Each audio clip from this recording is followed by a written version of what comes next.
नमस्कार, कृषि दर्शन में आपका स्वागत है। किसान भाइयों, खरीफ में सब्जियों की खेती के लिए अब नर्सरी डालने का समय आ रहा है। तो सब्जियों की नर्सरी डालने के दौरान क्या सावधानी बरतें, किस तरह से नर्सरी डालें, कौन सी तकनीक अपनाएं जिससे कि आपका पौध सुरक्षित रहे, संरक्षित रहे, क्योंकि आने वाले दिनों में बारिश भी हो सकती है, तो उससे भी बचाने का उपाय करना बहुत ज़रूरी है। इन तमाम बिंदुओं पर बातचीत करने और जानकारी देने के लिए हमारे साथ हैं डॉक्टर अजीत कुमार चतुर्वेदी। तो डॉक्टर साहब, ये जो खरीफ में सब्जियों की नर्सरी डालने की बात अभी हम कर रहे थे, तो हमारे किसान भाई नर्सरी डालने के लिए क्या सावधानी बरतें, किस तरह से नर्सरी के लिए ज़मीन का चयन करें और कौन सी तकनीक नर्सरी के लिए अख्तियार करें? हमारे किसान भाई जो है जब नर्सरी डालना हो फिर उसके लिए सर्वप्रथम पहले स्थान का चुनाव करना चाहिए। स्थान में इस बात का ध्यान देना होता है कि हमारी मिट्टी अच्छी हो, जैसे बलुई दोमट मिट्टी हो। वो स्थान इस जगह पर हो जहाँ पर पानी का निकास अच्छा हो और पानी का साधन अच्छा हो, क्योंकि जब नर्सरी को आवश्यकता हो तो हम पानी दे भी दें, और अगर बारिश हो जाती है इस बीच में तो हमारा पानी बाहर भी चला जाए। इसके साथ साथ वहाँ की मिट्टी जो है बलुई दोमट हो, वो कंकड़ीली न हो, उसमें कंकड़ न हो और घास जहाँ ज़्यादा न होती हो, ऐसे स्थान का चुनाव करना चाहिए। जी। अच्छा, ये एक नर्सरी के लिए जो एक आजकल बात की जाती है कि रेस्ड बेड यानी ऊंची उठी हुई क्यारियों पर ही डालें, वो उससे काफ़ी फायदा होता है। तो वो क्यारियाँ किस तरह की बनाएं और क्या फ़ायदे हैं इससे? अमूमन हमारे किसान भाई वो बेड में बना करके नर्सरी डाल देते हैं। उससे नुकसान जो होता है, हमारा पौधा उसमें बहुत घना हो जाता है और कभी पानी बारिश हुई तो उसमें पानी लग करके पौधे ख़राब हो जाते हैं। तो इसके लिए हमारे किसान भाइयों को बेड बनाना चाहिए जो कि 1 मीटर चौड़ा और आवश्यकता अनुसार 3 से 5 मीटर लंबा होना चाहिए, और ये ज़मीन से करीब 15 से 20 सेंटीमीटर ऊंचा होना चाहिए। और इसमें जो है इसका बढ़िया से उसकी जुताई करके खेत की ऊंचा बेड बना लें, और बेड बनाने के बाद इसमें 1 स्क्वायर मीटर में करीब 2 किलो सड़ी हुई गोबर की खाद, या अगर उनको वर्मी कंपोस्ट मिल जाता है तो आधा kilo vermicompost 1 square metre के रेट से उसमें हमारे किसान भाई डालें। 1 वर्ग मीटर में आधा किलो वर्मी कंपोस्ट पर्याप्त होता है, और उसके साथ 5 ग्राम फ्यूराडान का मिश्रण उसमें डाल दें, जिससे कि आगे मतलब उसमें कीट वगैरह की समस्या नहीं आती है नर्सरी में। और बेड बना करके उस बेड पर ही हमारे किसान भाइयों को बीज डालना चाहिए। खास तौर से इस समय जो बीज डालना है, आप मिर्च की और बैगन की, आप टमाटर की भी डाल सकते हैं 10-15 दिन बाद, लेकिन मिर्च और बैगन की नर्सरी इस समय हमारे किसान भाई डाल सकते हैं। और बेड को ऊंचा कर दें, मिट्टी नमी अच्छी होनी चाहिए, और बेड पर भी जो है छींट के बीज न डालें। हमारा उनसे अनुरोध है कि वो जब भी बीज डालें तो 5-5 सेंटीमीटर पर उस बेड पे लाइन बना लें, और लाइन में ही बीज डाल करके उसको सड़ी हुई गोबर की खाद, बालू और मिट्टी का मिश्रण 1/3 भाग से बना करके उससे उसको ढक दें। और उस मिश्रण में अगर आपके पास फ्यूराडान थोड़ा सा मिल जाए, या फिर ये वेबास्टीन अगर मिल जाता है तो उसमें मिला करके और उससे उसको ढक दें। ढकने के बाद फिर हमारे किसान भाई उसमें पलवार ज़रूर कर दें, मल्चिंग जिसको कहते हैं, उसको डाल दें। मल्चिंग के लिए पुआल यूज़ कर लें, केले का पत्ता यूज़ कर लें, जो भी उनके पास सूखी पत्ती हो उसको यूज़ करके, और उसके बाद उसमें पानी से उसको डाल देना चाहिए। जी। और अच्छा, आपने कहा कि वो वेबास्टीन डाल दें मिश्रण करके, तो शायद इससे वो जो कवक वाले रोग हैं वो बच्चे। इसमें मेन आप देखे होंगे कि जब पौधा जमने लगता है तो जमने के 3-4 दिन बाद एक डैम्पिंग ऑफ जो एक रोग लगता है, जिसमें नीचे से गल करके पौधे गिरने लगते हैं, तो ये इससे वो पौधा हमारा बच जाता है। अच्छा, ये भी कहा जा रहा है कि बीज शोधन और जब भूमि शोधन कर दे तो उससे भी इन रोगों से काफ़ी बच सकता है। तो बीज शोधन के लिए जैसे मैंने बताया कि उसमें आप फ्यूराडान डाल दें, और बीज के लिए कार्बेंडाजिम, जैसे मिर्च और बैगन के लिए अगर आप बीज डाल रहे हैं तो उसमें आप जो है 0.2% यानी 2.5 ग्राम कार्बेंडाजिम 1 किलो बीज के लिए पर्याप्त होता है। उसको उसमें मिला करके उससे बीज को शोधित कर लें। 2.5 ग्राम कार्बेंडाजिम 1 किलो बीज की दर से। जी। हो सकता है बहुत से लोग 100 ग्राम बीज ही डालें। हाँ, तो उसी हिसाब से उसको कम कर देंगे। जी, उस हिसाब से उसको कम करके और उसको बीज को शोधित करके फिर उस नर्सरी बेड पर उसको डालेंगे। उससे डैम्पिंग आपकी शिकायत काफ़ी कम हो जाती है या नहीं भी लगती है। और अगर इन केस जैसे मान लीजिए मौसम के उतार चढ़ाव से भी ये रोग लगता है। जैसे मान लीजिए मौसम बहुत गर्म है, पौधा हमारा चल रहा है और कभी अचानक मौसम ठंडा हो गया, बारिश हो गई, तो सर्द गर्म से भी इसमें इस रोग की समस्या आती है।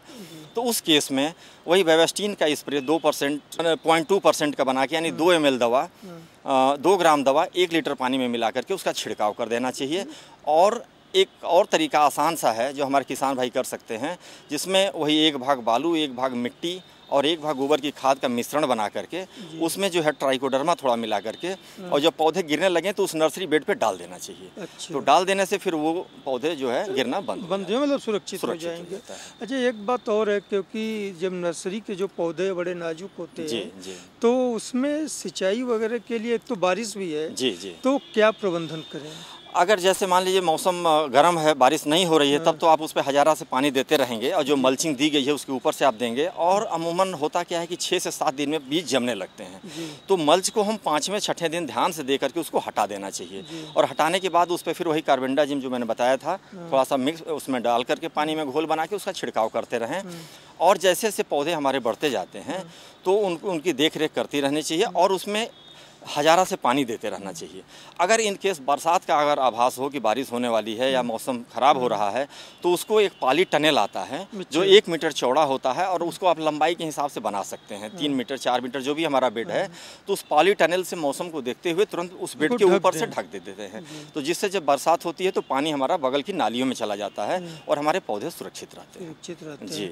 और क्या सावधानी बरतें नर्सरी मैनेजमेंट? जी, इसके साथ साथ सावधानी में जब आप पानी देते रहते हैं, पौधे तो स्वस्थ बने रहते हैं।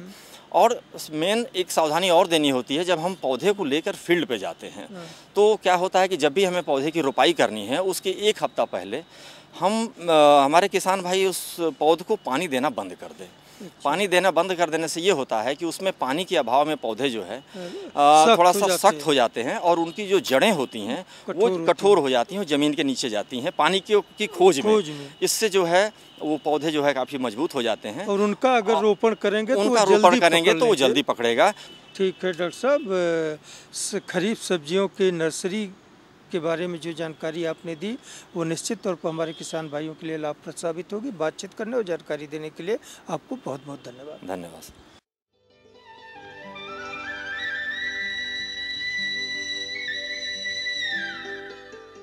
किसान भाइयों, ये बात रही खरीफ सब्जी फसल की नर्सरी की, और चूँकि अब खरीफ की जो इस क्षेत्र में प्रमुख फसल है धान, उसकी भी नर्सरी डालने का समय आ रहा है। हफ्ता 10 दिन में नर्सरी डालने की शुरुआत आप करेंगे, तो धान की नर्सरी डालने के दौरान या उससे पहले क्या प्रबंधन करें, क्या सावधानी बरतें, जिससे कि आपकी नर्सरी ही रोग मुक्त रहे, जिससे कि आने वाले दिनों में आपकी फसल रोग मुक्त रहे और आपको अच्छी उपज हो सके। इस बारे में बातचीत करने और जानकारी देने के लिए हमारे साथ हैं डॉक्टर राकेश पांडे। तो पांडे जी, हमारे किसान भाई जो अब धान की नर्सरी डालने की तैयारी कर रहे हैं, तो अभी चूँकि हफ्ता 10 दिन का समय है, तो वो फिलहाल क्या प्रबंधन करें, क्या उपाय करें, क्या सावधानियां बरतें, जिससे कि उनकी नर्सरी, और कौन सी तकनीक अपनाएं जिससे कि उनकी नर्सरी स्वस्थ रहे, रोग मुक्त रहे? जी देखिए, सबसे पहले तो किसान भाइयों को क्षेत्र के अनुसार धान की प्रजाति का चयन करना चाहिए। कुछ एक प्रजातियां ऐसी हैं जिनमें रोग और कीटों का प्रकोप कम होता है, तो यदि इन प्रजातियों का अगर चुनाव कर लेते हैं, बीज की उपलब्धता हो जाती है तो अति उत्तम होगा। यदि आपको अवरोधी प्रजाति के बीज नहीं मिल पाते हैं तो इनमें जैसे धान में सबसे एक प्रमुख रोग है जो नर्सरी में भी देखा जाता है, झोंका रोग है, भूरा धब्बा रोग है एवं शीत झुलसा रोग है। तो इसका अगर आप बीज उपचार कर लेते हैं या भूमि का उपचार कर लेते हैं तो इन रोगों की प्रकोप से काफ़ी मुक्त मिल जाती है। तो बीज उपचार और भूमि उपचार किन रसायनों से करें और किस अनुपात में करें? जी, जैसे अगर बीज उपचार आप करना चाहते हैं तो 25 किलोग्राम बीज को आप रात भर पानी में भिगो देते हैं। इतना पानी लेते हैं जिसमें उतना बीज डूब जाए, और दूसरे दिन उस बीज को निकाल करके 25 किलो बीज में 50 ग्राम कार्बेंडाजिम आप 10 लीटर पानी में मिला करके रख देते हैं, और फिर उसको 1-2 घंटे बाद निकाल करके छाया में सुखा करके अंकुरित करा करके आप नर्सरी डालते हैं। दूसरा, जहाँ पर जीवाणु झुलसा की समस्या आती है वहाँ पे 25 किलोग्राम बीज के लिए केवल 4 ग्राम स्ट्रेप्टोमाइसिन सल्फेट का प्रयोग करें, बीज उपचार करके तब नर्सरी डालें, तो आपको जीवाणु झुलसा से मुक्ति मिल सकती है। जहाँ तक भूमि उपचार की बात है, तो जिन किसान भाइयों को रोपाई करनी है जिस खेत में, उसमें यदि ट्राइकोडर्मा द्वारा भूमि का शोधन कर दिया जाता है तो जितने भी प्रकार के रोग लगते हैं उनमें बहुत कमी देखी गई है। तो ट्राइकोडर्मा के प्रयोग करने के लिए 1 हेक्टेयर भूमि का अगर आप शोधन कर रहे हैं तो लगभग 50-60 किलोग्राम गोबर की सड़ी खाद में 4 किलो या 5 किलो ट्राइकोडर्मा पाउडर मिला करके छायादार जगह पर रख देते हैं 10 से 15 दिन के लिए, और उसको नमी देते रहते हैं पानी का छींटा मार करके, और उसके बाद उसको आप भूमि में मिला देते हैं और फिर आप रोपाई करेंगे तो आपके खेतों में रोग नहीं आएंगे। अच्छा डॉक्टर साहब, एक चीज़ और है कि नर्सरी के दौरान भी कुछ रोग आ जाते हैं जी और कुछ कीड़ों की वजह से जी जो मौसम रहता है जी जिस तरह का, बदली, बारिश, हवा, गर्मी, उमस, सब कुछ, और ये रोगों और कीड़ों के लिए बड़ा मुफीद होता है। तो अगर नर्सरी के बढ़वार के क्रम में आता है तो उस समय क्या उपाय करें, क्या सावधानी करें? जैसे किसान भाइयों को ध्यान देना चाहिए, जब नर्सरी हम डाल देते हैं तो 2 हफ्ते के अंदर में अगर ट्राइकोडर्मा का 10 ग्राम प्रति लीटर पानी की दर से भूमि को तर कर दिया जाए तो रोग से काफ़ी निजात मिल सकते हैं। मतलब नर्सरी डालने के पहले ही, नर्सरी जैसे नर्सरी डालने के 2 हफ्ते बाद, बुआई के बाद, जब अंकुरित हो जाता है तब तो आप मिट्टी में, ज़मीन में डाल सकते हैं 10 ग्राम प्रति लीटर ट्राइकोडर्मा।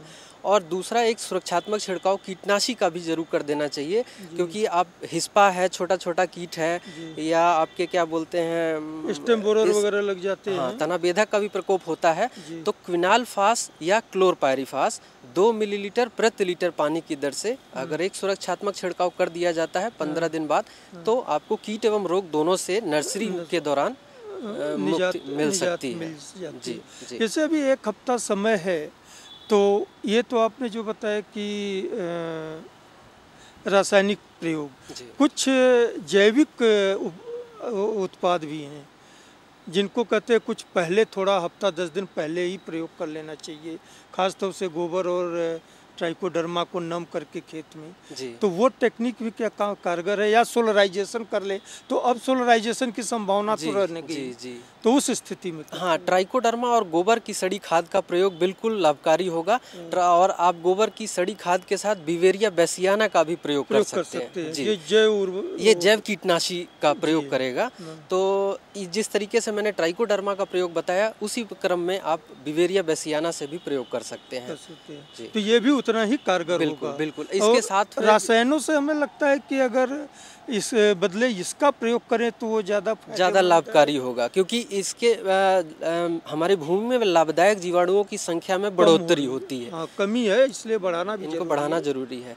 और जहाँ तक सुरक्षात्मक छिड़काव की बात है, वहाँ पे हम नीम के तेल का प्रयोग कर सकते हैं 2.5 मिलीलीटर प्रति लीटर पानी की दर से, और उसमें चुटकी भर अगर आप सर्फ मिला लेते हैं और इसका प्रयोग आप करेंगे तो इससे कीटनाशी और रोग दोनों का, रोगनाशी का काम करेगा ये नीम का। ठीक है डॉक्टर साहब, धान की नर्सरी डालने के पूर्व और दौरान और उसके बाद रोग और कीड़े से फसल को, नर्सरी को बचाने के उपाय के बारे में जो जानकारी आपने दी, वो निश्चित तौर पर हमारे किसान भाइयों के लिए लाभप्रद साबित होगी।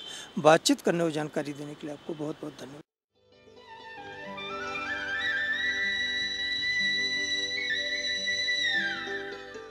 किसान भाइयों, अब बारिश दस्तक दे रही है। जैसा मौसम विज्ञानियों का अनुमान है कि 15-20 दिन में मानसून आ जाएगा, और मानसून के आते ही जो भी हमारे पशु हैं उनमें कई तरह के रोग का प्रकोप होता है, जिससे पशुधन का नुकसान होता है। और कहा जाता है प्रायः कि अगर आप समय से टीकाकरण करा लें तो कई रोगों से आपका पशु मुक्त रह सकता है और आप पशुधन से की हानि से बच सकते हैं। तो इस समय पशुओं के लिए के टीकाकरण अभियान के तहत कौन कौन सा टीका लगवाएं, किस तरह के रोगों से बचाव के लिए उन टीकों का महत्व है, इस बारे में आपको जानकारी दे रहे हैं डॉक्टर गोविंद कुमार चौधरी।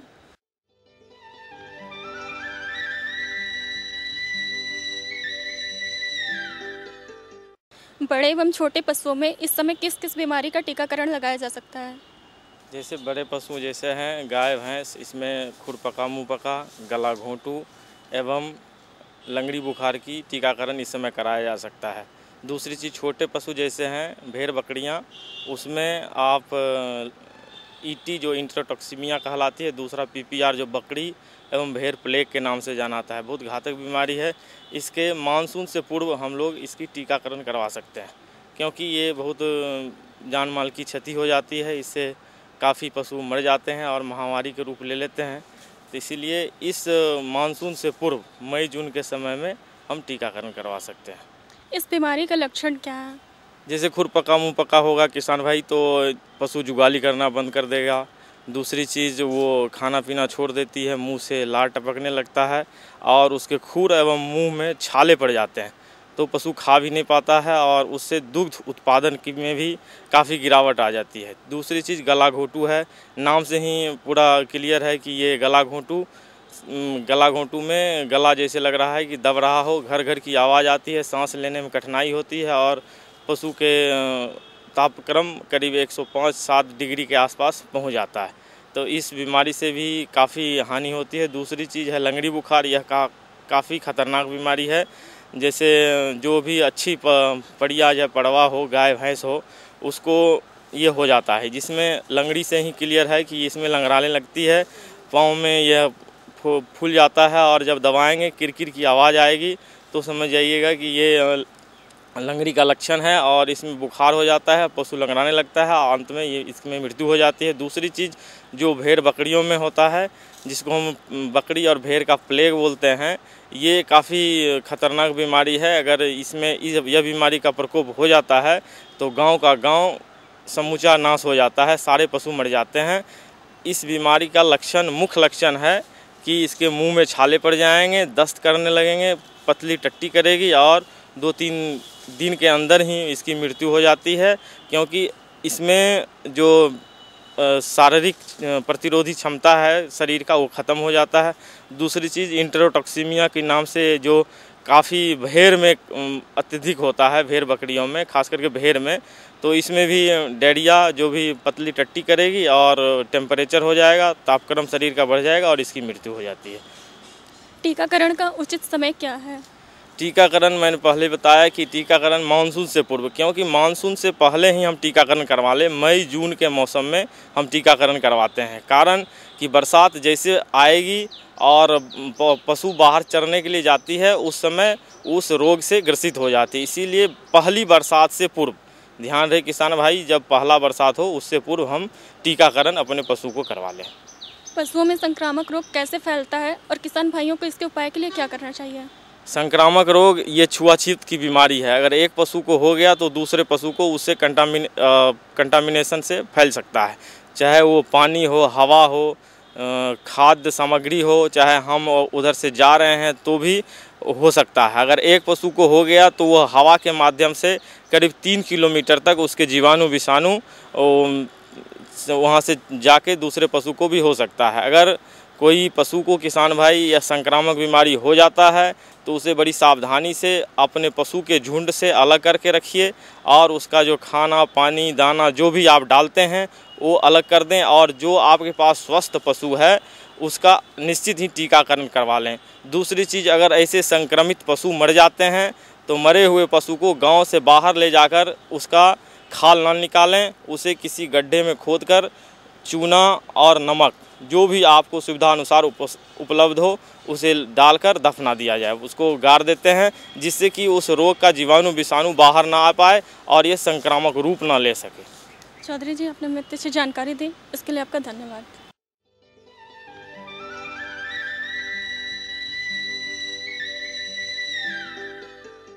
किसान भाइयों, इस समय जायद की 2 प्रमुख फसलें मूंग उड़द और साथ ही मक्का बढ़वार पर क्या फल फूल की स्थिति में है। ऐसी स्थिति में उनमें कुछ सामयिक प्रबंधन की ज़रूरत महसूस की जाती है जिससे कि उपज अच्छी हो सके। तो जायद की फसलों में प्रबंधन के तहत इस समय क्या क्या कार्य करें, क्या सावधानी बरतें, इस बारे में आपको जानकारी दे रहे हैं डॉक्टर अक्षय कुमार पांडे।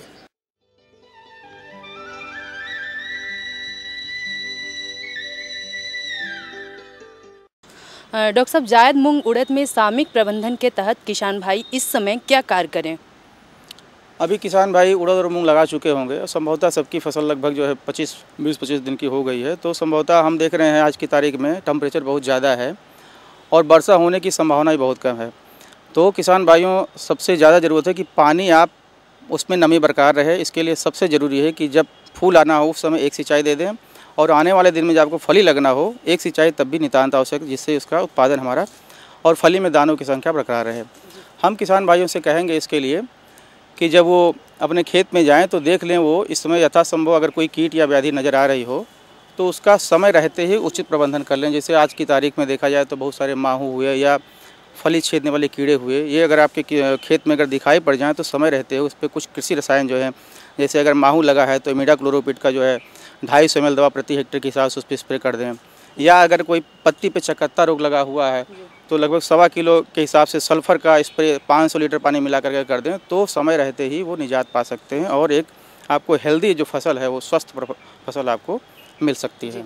डॉक्टर साहब, जायद मक्का में इस मौसम को देखते हुए क्या सावधानी बरतनी चाहिए? जायद मक्का देखा जाए तो कुछ ही वैरायटी ऐसी जो जायद मक्का में आज की तारीख में ज़्यादा टेम्परेचर पे वो जर्मिनेट कर सके, अंकुरण कर सकती हैं। तो हम पहले ये देखें जो इस तापक्रम में जो वैरायटी जो अंकुरित हो सके उन्हीं का हम चयन करें और ख़ास तौर से इस सीज़न में हम स्पेसिंग का उचित ध्यान रखें, क्योंकि आने वाले दिन में जब बरसात होगी तो जायद का मक्का काफ़ी जो है फैलाव लेता है। तो हम कहेंगे इसमें स्पेसिंग आप 60 पंक्ति के पंक्ति बीच में रखें और 30 पौधे से पौधे के बीच में नियमित रखें, जिससे लगभग 75,000 से लगभग 1 लाख पौधे प्रति हेक्टेयर आपके रहें। डॉक्टर साहब, उड़द और मूंग में कौन कौन से रोग लगते हैं और कीड़े कौन से लगते हैं, उनके रोकथाम के लिए क्या उपाय करें? ये बहुत अच्छा सवाल आपने किया। उड़द और मूंग में मुख्य रूप से जो कीट लगता है वो है फली छेदक। फली छेदक हुआ और दूसरा पत्ती पर एक माहू लगता है। फली छेदक के लिए आपको अगर दिखाई पड़े खेत में चलते फिरे तो इंडोसल्फान एक दवा आती है, उसका लगभग 1.5 लीटर 700 लीटर पानी में मिला करके लगभग 1 हेक्टेयर के लिए आप इस्तेमाल कर सकते हैं। और जो आपको हम बताए जो पत्ती पर जो चकत्ते वगैरह हो जाते हैं उसके लिए जो पहले हम बताए हुए थे सल्फ़र 1.25 किलो 700 लीटर पानी में घोल करके आप स्प्रे कर दें तो सल्फ़र आपका निजात पा सकते हैं। इसके लिए हम फिर से एक बार आपको बताएंगे कि सल्फ़र की कमी को देखते हुए आप 20 किलो प्रति हेक्टेयर के हिसाब से अगर बुआई के समय ही सल्फ़र का व्यवहार कर दें तो जो चकत्ते वाले जो रोग हैं या तमाम तरह के जो पत्ती वाले रोग हैं उससे आप पहले ही निजात पा सकते हैं। डॉक्टर साहब, जायद मक्का में इस समय रोग कीट लगने की संभावना है क्या? यदि है तो उसके बचाव के लिए क्या उपाय करनी चाहिए? वर्तमान में टेम्परेचर बहुत ज़्यादा और देखा जाए तो उमस भी इस समय बढ़ रही है, तो कीट और व्याधि दोनों की संभावना बढ़े। व्याधि में मुख्य रूप से पाउडरी मिल्ड्यू जो कि आर्द्र गलन के रूप में अभी हो सकता है आने वाले दिन में। तो अभी से ही आप अपने खेतों में विचरण करते समय देखते रहें कि अगर कुछ पाउडर फार्म में आपको पत्ती पर नजर आए, उड़द हो या मूंग हो, दोनों की फसल में, तो एक दवा आती है सल्फेक्स और ब्लाइटॉक्स का आप स्प्रे कर सकते हैं। लगभग आपका 2 किलो प्रति हेक्टेयर के हिसाब से पानी में घोल करके ब्लाइटॉक्स का स्प्रे कम से कम 3 स्प्रे 10-10 दिन के अंतर पर इसको कर दें तो ये आपकी जो पत्ती पर जो चकत्ते वाला रोग है उसे निजात पा सकते हैं। डॉक्टर साहब, जायद फसलों में सामयिक प्रबंधन के बारे में बहुत अच्छी जानकारी दी। बातचीत करने के लिए आपको बहुत बहुत धन्यवाद। बहुत बहुत धन्यवाद। किसान भाइयों, इसी के साथ हमारा आज का ये एपिसोड यही संपन्न होता है। अगले एपिसोड में आपसे फिर मुलाकात होगी कुछ और नई जानकारियों के साथ। तब तक के लिए हमें अनुमति दीजिए। नमस्कार।